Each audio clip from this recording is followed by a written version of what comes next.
I'll bring Dover. Thanks, Steven.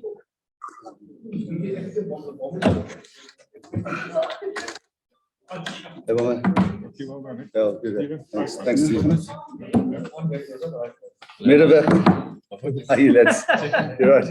Good, thanks. That was some years ago. Right, everyone. We've got DHL Silver's head coach and John Dobson and Captain Steven Kitshoff. Questions, Nathan? First, congratulations, guys. Dover, what was your plan coming to this game against the Sharks? Which areas did you look to penetrate, and did you tick all the boxes? We obviously had to sort of steady up the scrum, which we did, I think wasn't perfect, but we made quite a bit of progress there. We wanted to play with more rhythm and attack sort of quite directly, which I thought, in a funny way, in the start of the first half, we didn't. We were a bit similar to the first half in Kings Park. But then I think by the time the second half came, we were sticking to plan, which was attack directly, go down the middle like that. And I think it was pretty effective. And then, of course, to kick in behind. We got two 50-22s. Marnie Lebok, he was really outstanding with that. You mentioned going through the middle. You've always, I know you've always rated the NWC, and I think what I said that's on that age group. I mean, today I sort of really confirmed it. Yeah, look, he only came off because he was injured. He was outstanding. He's a nice and direct 12. He's classic 12, nice and direct, physical. They moved Lekanya into 12, which obviously Lekanya is one of the best 13 defenders in the game. So our plan was to go up the middle, but Dan did it really, really well. Few breakthrough opportunities to score were missed in the first half. Passes not going to land, but improved the second half. Coach Darby and Labib shouldn't be happy with that. Yeah, I think we squandered quite a bit today, I must be honest. Look, we played much better than last week, but I think, I don't know how many, 4 or 5 tries out there. I think the Sharks had one entry in the second half, which was the try after Luke's break and go to Jeremy, which I think, I might be wrong, got more than that was basically the only entry in the second half. So I think that's pretty compelling in the end. If you look at personnel, like if you're talking about personnel, coach, you seem to be rotating amongst Boogie and Gazef, and Warwick Land, 2 quality players. Don't you perhaps feel that you might use these players due to game time and even the demand of the clubs overseas with the buying power? Yeah, I mean, it's going to be one of the downsides of this tournament, is that we're become a real shop window for players. I mean, you already read about massive offers for Warwick. I don't think there's any issue from Warwick from our side. It'll be purely financial if he goes. Damien's already on, I'll probably get it wrong now, 200 minutes in these 3 games. Warwick will play 80 minutes next week again, God willing. So it's not going to be about game time or opportunity. But it's going to be a struggle to compete. I think I was talking to Gav last week that the Cheetah's first year of URC Pro 16, they lost 13 players. It's every day there's offers for our players, and a game like today, don't be surprised if there's Dan du Plessis might get an offer now. It's just how it is. The world we live in now. It's tough. Sorry, just on that question. Sorry to ask. Is there any way you guys want to fit both guys at the same time in the same starting 50? Because I mean, we're talking about this, but when you have 2 match winners, the one's on the bench, the one's playing. So I think I'm at risk of repeating myself, but we had a plan I think we sat here at the start before we got into Loftus. So there was a plan for the 4 local derbies, and exactly the plan. And I continue now with Michael Shidham. Warwick will start next week. Damien might play somewhere else. But that is, I mean, I agree with you. You can't have that, even that, just what that amount of money or that amount of talent, one of them sitting on a bench. But we had a plan, to say that Damien must play 12. He's just come back from his Springbok fullback. Then you're going to throw him into Loftus at 12. And the people say you're missing Damien Williams around again, 10, 12, put him on the wing when at the Sharks. But there's a clear plan, and we'll stick to that. But I agree in principle. You're absolutely spot on. Yeah, I was just going to ask about because it's just a question I asked Sean. I mean, I wouldn't say that you guys have lost your scrum culture because Steven's sitting over there. See, listen, come sit here, Dan. No. Come and say that over here. What I'm saying is you guys are injured, so it's not like you've lost your scrum culture. But what's interesting for me is you're almost like getting, for the first time in a long time in Western Province, you're almost getting like this open, genuine, no-inside scavenging type of playing. I mean, Dion Ferry is brilliant, and obviously we know Nama's really good as well. And there's also got Marcel, there's energy and all that. I mean, you must be very pleased with the way you sort of like have transitioned your game. Yeah. Because you still got the scrum, really, with France is back and all that, you still got the scrum, but now you've got other ways of playing. Gavin, it's spot on. We took a tough call. I think it was in the preparation series and then going into the Rainbow Cup that we had to evolve the Stormers game. That we felt that we were, because I'm guilty of it in the coach's box. You sit there, it's almost like a red, what President Bush had or whatever, a red button, for the scrum penalty or for the maul penalty. I don't think the people are enjoying it. I don't think it was best for the evolution of the game we wanted to play. And it's taken it. There have been, we're not there yet by any stretch, but there have been a lot of growing pains. But I mean, you can see more dynamic. I mean, there was one amazing patch with Brookie handled twice going down the right. It's something we really have worked hard on. So we're trying to, our theory is that we've got to probably in this competition have both games. Look, when we went on tour, the weather wasn't bad. Obviously, we're going to Connaught in 2 weeks' time or 3 weeks' time, and that's where we probably need that. But there's no question when they come here, we want to play a faster pace of rugby. We saw how effective it was for the Cheetahs when they were in the tournament. So we are trying to evolve our game like that. One of the things was, is it the fact there was an immense desire? I mean, if I look at the two teams on the field, because your guys just wanted it so badly. So that must be just from both of you, maybe. Just No, definitely. I think after last week, first half, and then coming back in that second half, you can see the guys got the attitude and got the willingness to play good rugby and actually claw their way back from any situation. I think today was also summed it up. I can't fault the effort and the attitude and the willingness to actually perform well. Massive work rate to get back if there's a line break or kick chase, and just keep the pressure on. So I'm immensely proud, and I think this team is willing to work for each other like demons. And I can't see that. I didn't see that from the Sharks today, but we were absolutely brilliant in that. Gavin, actually for both of you, because we keep talking about how difficult processes are on the ground and everything, but like next week, because let's start thinking next week. Next week, you actually have an opportunity to sort of complete your derby phase of the season away like unbeaten. I mean, you would have been. Is that going to sort of feature in your build-up? And how much confidence did those two wins on the road give you? Well, that wasn't so. Okay, last week wasn't a win. Yeah, felt like a win. Those two good results on the road. Let's say, how much confidence did that give you for today? Yeah, no, a lot of confidence. I think we spoke about it earlier in the week, and before tonight we got 7 points on the road. So no, definitely it gave us a lot of momentum and confidence going in today. We knew exactly what our plan was, and we knew how to handle the Sharks, the kicking game, and really worked hard on our set piece during the week. So we definitely have to go back to the drawing board on Monday and figure out all the small mistakes we made, handling errors, the opportunities we didn't capitalize on, and take that into Joburg next week and actually try and execute a bit better, but still come with the same work rate and attitude and intensity. I'm enormously proud of them. Like Kitsy leading is that there was pretty much a fully loaded Sharks team member. You could tell me somebody who wasn't out, who was out, and look at that pack, as you alluded to, the two big tight heads, Netling and France.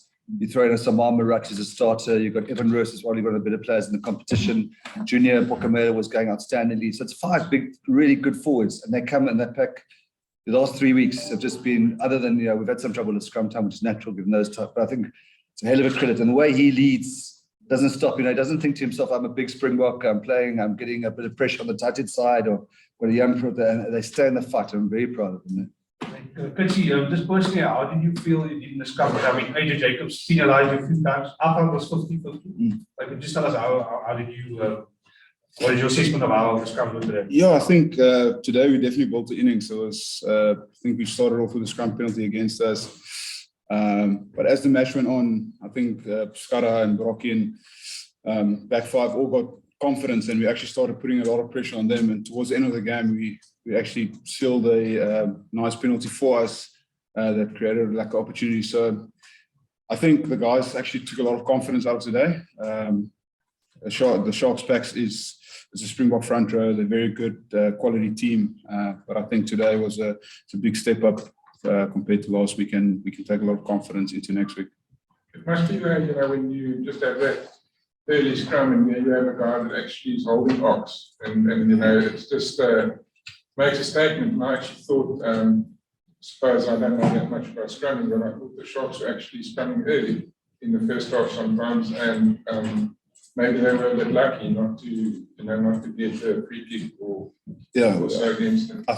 We'll analyze the scrums next week and come up with a new plan. But I think Rocky's attitude and experience actually helped us a lot today. I think he did an incredible job at tight head. I mean, moving from tight head to loose head back to tight head. No, he was absolutely brilliant tonight. Hey guys, let's let Nathan have his last question and then we can all carry on. Kitsy, congratulations. For me, Rock, as some of the young players would call it 100 Stormers cap, 100 plus was Stormers cap, and for Dragons as well in Wales. What can you say about the legend Rock on and off the field? No, he's an absolute stalwart, legend of Stormers rugby, and I think in World Rugby he's got over 350 first-class games, so he's absolute legend. In that regard, massive family man off the field, very honest, hardworking, always puts the team first. Got a lot of respect for him, and when I was a youngster, I looked up to him a lot and still do. So very proud of his career and the way he actually performed and pitched up tonight. Just shows what type of man a rugby player is at the end of the day. Awesome. Adnan, go for it. Thanks, Michael. Although at halftime we joked here because we said that another high budget like the Sharks guy, Kevin had a great weekend last week in Durban. And just the fact that, I mean, how much to work with this team and to see it itself and get this kind of performance from it. You mentioned it's not the Sharks is a Galacticos or whatever you call it. And just with this side and the players that you have. Yeah, Manny, I reckon if we can keep this, which I think we will, when we talk about the other threats, but if we can keep this team together, I think I may have mentioned it last week, but the team that I think out of the match day, I did say somewhere, out of that last Super Rugby game of 2019, because 2020 was pandemic, we played the Lions at Ellis Park, and out of the 23, that's 20 people, 21 have left the union, and we try to do a rebuild without ever falling off a cliff, like has happened to some teams at the park. And I think we've done I know we're going to rest on our laurels. I think we've done a reasonable job because these guys, budget-wise is a difference, there's no question. But I think if we can keep this group together, the way they work for each other, it's exciting for us. Obviously we'll look to bolster and as things get more settled and everything like that. But to go through what we've done over the last 2 years, not talk about we all know the travails we've been through. I'm very proud of them. And they, as I said, play rugby in this province is going to be resilient, and they show that. And we're really a really tight group. And I think all the guys we got in from outside, and not Marvin Ori, for example. He's just a consummate professional. He's we just got the right guys in. Even as Warwick Geland, ultimate professional, really brings a lot. We've just done Junior Pokamela, Evan Roos, and then we got a really nice young group. I know we took a bit of a beating on Friday night and Wednesday night in the Currie Cup, but if you look at that Sharks team, that Sharks team were playing Currie Cup. There's a couple of Springboks who could win the Currie Cup. But when you see Zwellendava and Quenzo Blos, I'm really optimistic. Let's keep it together. We could do something special. Yeah, just a question on returning to the scrums. A question on Sazi Sandi, because last week he did have a difficult game, and you explained that in the week that there were various reasons for that. That it wasn't all just his fault, but there seemed to be a very good response from him when he came onto the field in the second half today. Just the mental strength of the young guy. Yeah, I think, Dylan, that's exactly what it is. We were looking at the change. We knew Brock was tiring. He'd been through a massive shift. And, we thought, we're going to back Sazi. We could have kept Brock on a bit longer. And it's credit to Sazi. He goes on, and he certainly dominated the scrum. The next one, I think we could have got a penalty. They ended up scoring. I thought he was absolutely exceptional. And, it's tough to go back out there after what happened last time. And I was really pleased for him, very, very, very good. Maybe for you, on the field, but if you can answer this in English, perhaps. With every ball that was stolen, every kick that went 50-22, every high ball that was taken cleanly out of the air, every try scored, this place just lit up. It was so noisy. I think the first game back with people, it was kind of quiet. They were getting back into it. But how does it feel for you guys to have that that type of energy back into the stadium? No, it's absolutely amazing. I think all credit to Newlands or DHL Stadium faithful. No, the crowd was absolutely incredible. Like, it was so noisy at one stage you couldn't actually hear the line-out calls from Marvin, and it's a big change from where we were a year ago, where we played empty stadiums. You can hear a pin drop, but no, it's actually incredible to have the crowd back, and the noise and the atmosphere. It just lifts. I think it lifts the energy of the players a little bit. So it's amazing. You wanted to say no comments as well. I don't think I can answer the same way. Ja, ek dink om die skade terug te hê is great, en dit was so hard geweest en so geraas gemaak dat jy nie eens kon hoor as Marvin lynstande sekere calls maak in die lynstande. So is absoluut great om die skade terug te hê, en ek dink die atmosfeer wat dit skep lig definitief die energie van die spelers. So is great om die skade weer Cool. Gavin's got a question. Yeah, just to cover a topic that I want to make Norman feel good. But just like maybe because it's almost like goes without saying. The only time the Sharks ever look like scoring a try was when they did score a try. Yeah. And I know that they will probably argue that they put the ball in when they put the ball in the air, it was because they were winning the game, which they were in the first half. Yes. But you guys really suffocated them, and you know, Gavin Loftus, your defense was absolutely outstanding as well. I mean, we keep talking about all the other aspects of your game, but that must be something that you really. I think I agree with you totally. I think by some stretch we got this conceded less point in our conference. 10 points today against a Shark team, like that's good. I think so. We must be. I don't know the result of the other game. Good 20 or 30. I think that is one of our frustrations from the coaching side, is that our defense is so good that we sometimes give soft re-entries, like a quick offside or a tackle not rolling. Because when we actually, I think you would agree at Loftus, even last week, we haven't looked like being opened up much. And the Sharks, Lukanya Amtu is a world-class player, and the way he offloads, he puts any defense on him and Mapim's just incredible combination. And so I think if we just trust our defense, we're going to be even better. When we stay patient, they end up kicking the ball back to us. That's absolutely spot on. And Norman does deserve credit. Adnan. Praat ek met Steven Afrikaans. Ons weet dat ook aan beide kante en jy moet saam met die wêreld dit speel, net die wetgewing en wat sê hulle mekaar na die game net in die game self. Nee, in die game is nie baie gepraat nie. Dit was maar oorlog op die veld, so. Nee, na die game is vriendelik. Dit is altyd lekker om die ouens te sien, en ek bedoel, as jy by die bokke is so baie opofferinge en harde werk wat jy saam doen, bloed, trane, sweat is taaf, en so is altyd great om die ouens te sien, maar sodra jy op die veld is en jy speel vir die DHL Stormers of jy speel vir die Sharks, is dit 100% oorlog. Cool, Mabeen. And Dobbo, just last week, Dion Fourie got penalized a lot, but this week he got man of the match. Did he? I mean, Malaka also made a few tournaments, so you must be very happy with the breakdowns. Just what your thoughts on that? Because last week I think Dion Fourie was penalized. Yeah, we chatted to Dion because he's so competitive. You know, there's one time I think at Loftus he was running next to Paper Yaku's telling him how much he'd made a mistake, and there was a similar picture. I think he got into Morris' skins really with that clean out. So yeah, like it's what the great thing with him, Brocky, they can still play a lot, and it's nice trying to become, which is what I think we talked about earlier. We're trying to become sort of largely not relying on certain individuals. So Dion Fanama, myself, Achiever, the two big tight heads. If we could, so we don't have to change our game every single time. And one of the things now, we've got really good stealers, and that hurt. I mean, that turnover that Dion got on the far side there, I think eventually led to Sebeda's try. Cool. Are we happy, guys? We've had quite a long session here. Can we check with the guys on Zoom if anyone's got a question? Surely we've covered most of it, eh? Nathan's it. All good, Mike. All good. Nathan, you happy, yeah? Okay.